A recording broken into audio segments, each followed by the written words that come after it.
Palpatine versus Voldemort, we have two villains who reign supreme in their respective form of media.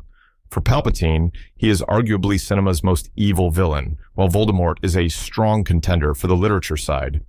Two psychopathic characters with no redeemable traits, and whose sole existence revolved only around one person, themselves, with no thought or care to their family, friends, or allies, except for the usefulness that they can offer. Now, normally with these videos, I'll start by contrasting the different aspects of the characters to assess them. But for this comparison, given that Palpatine and Voldemort have so many overlapping evil traits, I'll start with expounding on their similarities first, before ending with how they diverge. Starting first with their childhoods. Both Sheev Palpatine and Tom Riddle were naturally gifted in their respective field of powers. With Palpatine, it was the Force, while magic for Tom Riddle.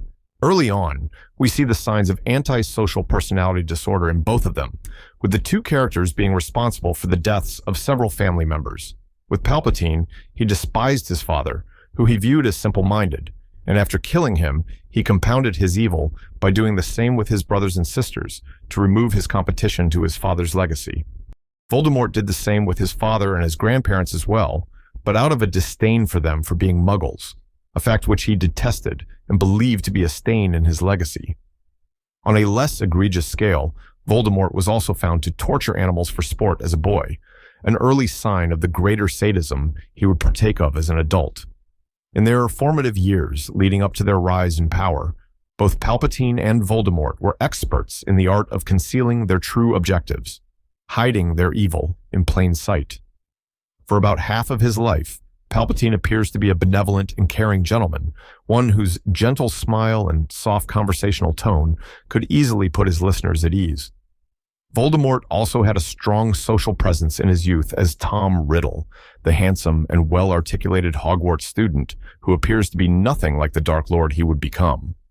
Coincidentally, the inner ugliness of their characters would eventually become manifest in their physical appearance, with the two of them bearing a ghastly pale and dull skin and adorned in black, overflowing robes. Voldemort, however, appears to resemble less of a human than Palpatine with his missing nose and deformities. Both Palpatine and Voldemort were expert manipulators in getting others to do their bidding. Whether it's false promises, flattery, bribes, or intimidation, Palpatine was driven by a hatred for the Jedi and an insatiable lust for power, while Voldemort was driven by a superiority complex, a hatred for Muggles, and also a thirst for power. You could say there was some self-loathing involved for Voldemort, given his status as a half-blood, and that his quest for power reflects a compensation for that aspect of himself that he hated. These motivations would lead the two of them to start their respective wars, the Clone Wars and the Wizarding War. While Voldemort wasn't as successful in his reign, it is likely that he was planning to take over the Muggle government of Britain and then subsequently the rest of the world, ruling over it as its wicked master for all time. Next, we have the topic of their sadism. Palpatine displays a strong sense of sadism, particularly seen by how he often treats his victims as playthings and often chooses to give them a painful death via electrocution by force lightning, while Voldemort takes pleasure in his intrusion of the minds of his victims, torturing them with visions that would drive them into insanity, and only providing relief in the form of death when they begged for it. Coincidentally, both Palpatine and Voldemort suffered a first death and a resurrection, so to speak, with Palpatine being thrown into the depths of the Death Star by Vader, while for Voldemort, it was when his attack on young Harry failed. Palpatine's death would illustrate the extent of his selfishness in the arrangement of the destruction of the Empire in the event of his demise, signifying that if he can't rule over the galaxy, then no one can. Voldemort doesn't appear to have such a contingency plan, but that's not to say he's any less self-centered than Palpatine. And finally, we have the loftiest of their goals, that of reaching immortality and acquiring unlimited power. Palpatine's quest for immortality would result in the creation of his genetic clone, a son whom he discarded for not having any force sensitivity, who would eventually father his granddaughter, Rey. Voldemort's method of immortality would come in the form of his 7 Horcruxes, due to his disdain for relying on the elixir of life.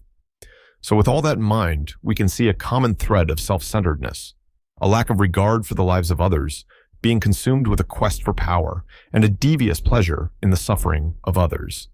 Despite their many areas of similarity, though, I feel that Palpatine is still more evil than Voldemort for the following differences between them. First, Voldemort was conceived through a love potion, a union devoid of natural affection. Consequently, due to this unfortunate starting point from birth, Voldemort was predisposed to be unloving, to view everyone merely as tools that he could use. You could say that Palpatine was also born with conduct disorder, but with Voldemort we have something solid to base this on, a natural handicap, so to speak, in the area of emotional health. Second, Palpatine is far more duplicitous than Voldemort, being two-faced and playing both sides of the Clone Wars. The level of deception and wickedness needed to sustain such an act is extremely wicked, to say the least. With Voldemort, there is the small consolation that he only operates from the blatantly obvious side of evil. And third, their levels of ambition. Both Palpatine and Voldemort sought immortality, but Palpatine takes it a step further by actually seeking to acquire godlike powers, desiring to bend time and space so that he can reshape the galaxy as he sees fit.